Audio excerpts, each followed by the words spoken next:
Ladies, political analyst Wendy Patrick, Laura Fink, they join us with This Week in Politics.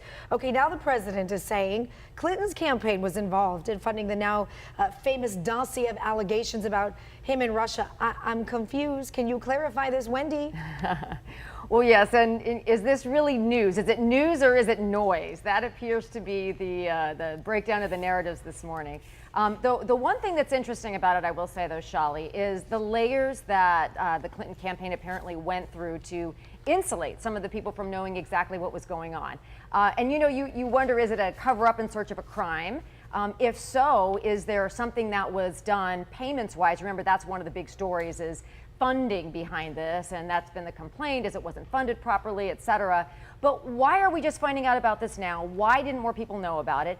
And is it in fact the significance that the Trump administration is putting on it, or is it not that big of a deal? I mean, everybody does Oppo research. Is there something about the way in this was accomplished that should be the headline that it is?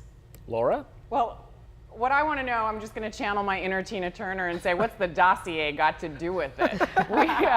We are talking about this, and nobody seems to understand why. To take some pot shots at Hillary Clinton, who lost the election, or more likely to distract from the Russia investigation and to make some kind of false equivalence. I think the problem here is that opposition research is normal. This was paid for by both Republican opponents of Donald Trump and the DNC and Hillary Clinton. That's clear. What's left to investigate? You know, we have 17 agencies that say that Russia interfered in our election, and now we need to do further investigation to see how broad that reach was, and we also need to find out how to prevent it in the future. That's a bipartisan issue. We don't want foreign governments interfering and selecting our leaders by proxy. So this is a huge nothing burger that, of course, is used to distract. Huge nothing burger. Okay, so you're clear then, Laura, with the Democratic Judiciary Committee saying that money was coming from the DNC. It wasn't coming from other government or anything like that. So all the mixed messages, just getting people seem to just believe what they want to believe at this point.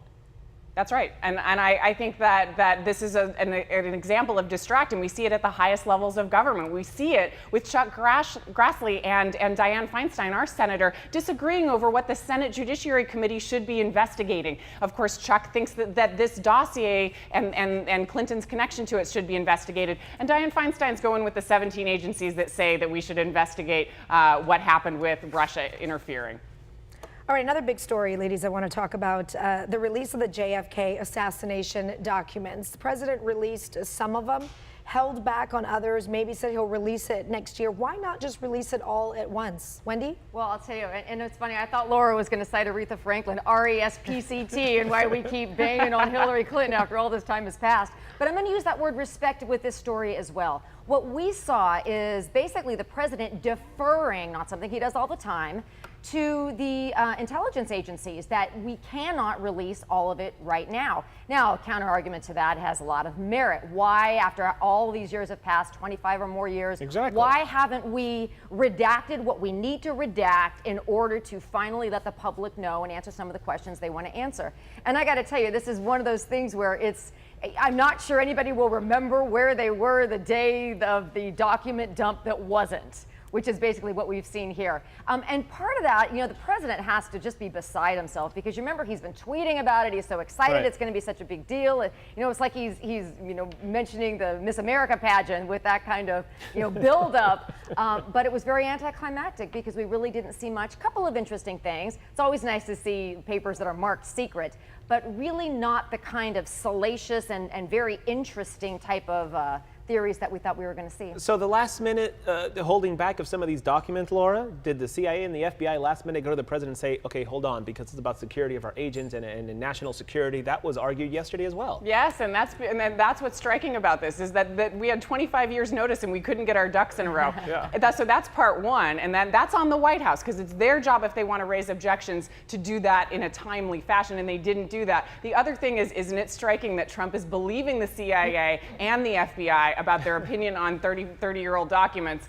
and not about the pressing issues of today, and he excoriates them for anything related to Russia or him. So those things are the things that I take away from this. We certainly didn't think that JFK would be connected to Russia in terms of what happened 25 years ago.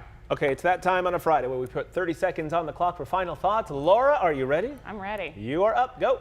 You know, Raul, I want to talk a little bit today about the way that we're distracted from the real issues that are happening in this country. We know that the Republicans are taking up tax reform, and we're not really talking about that because we're talking about JFK and we're talking about dossiers, and we're not talking about things that are happening that don't even make the news, like the fact that our immigration officials right now, last week, right here in San Diego, deported a mother of an 8-year-old disabled child. There are things happening in this country that we don't even have time to talk about or glean on because of the constant tornado of Trump. And because we buzz you and say that that's And all because the you time. buzz me. Sorry about Exactly. that. Okay, Wendy, 30 seconds on the clock. That means Go. Laura gets 25 seconds next week, right? Okay. One of the things that Laura and I both care about is the opioid crisis and the fact that this is actually an issue that has bipartisan support because it's got bipartisan impact. And as much as we as a nation spend time talking about Trump versus Clinton, what did we do during the campaign? This is an issue we can all get behind and work together to try to solve it the best we can to keep our nation safe and our children safe. Wow, 5 seconds left on the clock. Oh my I thought goodness, you were let me gonna- carry those over. Can I I thought carry you were over going those 5 seconds? to yield those 5 seconds to Laura. No. Oh, there's the buzz. Okay, Wendy okay. Patrick, Laura Fink, we thank you both. Have a wonderful weekend. Thanks, You Raul. too. Thanks, Thank Shelley. you. Bye, ladies. 7:22. Still ahead, Amazon had a big day on Wall Street, why the company made almost $7 billion. Billion It's all that dollars shopping you're doing over there on in that one day. Amazon. I did open my account today, and I'm like, oh my gosh, it's too much money at Amazon. When you get home, you start asking the wife, what is this Amazon thing now? And